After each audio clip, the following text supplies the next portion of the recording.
Sasa tukija kwenye upande wa kodi, kuja kufungua event yako kwenye Visual Studio Code, mafaili unayoona ni kama hivi. Tutakuja hapa kwenye events, tunaona mafaili ni haya. Kuna hili faili la templates ambayo tunaweka zile template zetu ambayo ni interface, user interface, tunaziweka hapa. Kuna folder la static ambayo tunaweka kama vile styles, javascript na images zinakaa kwenye static. Kuna faili la view ambayo ndo unatengeneza functions zako zote hapa za ku create, ku update, ku delete, functions zote za login, logout, authentication, functions zinakuwa hapa. Kama hapa unaona ku create category, ku list category, ku delete category, yani functions zote ndio zinakuwa hapa. Sasa kuna faili la URL ambayo yenyewe inakuwa na contain zile path. Unatengeneza path ambazo zitalinki to a specific view. Like path italinki kwa specific view. Mfano hapa nilipo path yangu inasema ni events. Maana yake nikija kwenye events, niangalie path iliandikwa event hapa.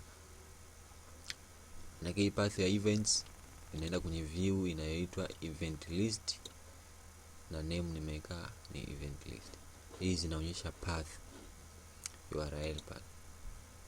Alafu kuna faili lingine la muhimu ni hii la model. Maana yake ina contain database structures, tables na nini. Kama hapa class event category, maana yake hii unakavorani hii file itaenda kutengeneza tables. Itatengeneza table kwa specific class.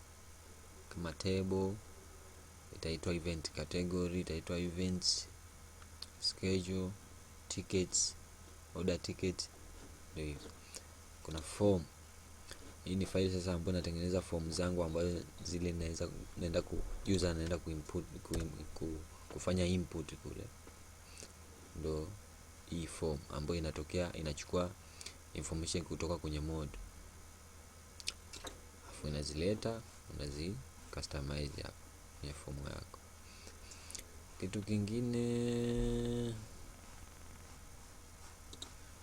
database kama tulivyosema tumetumia SQLite database. Ukija hapa kwenye settings,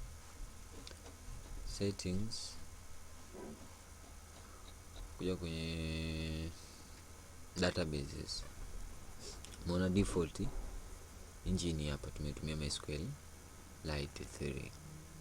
Name ya database ni event management SQLite 3 kama inavyoonekana hapa.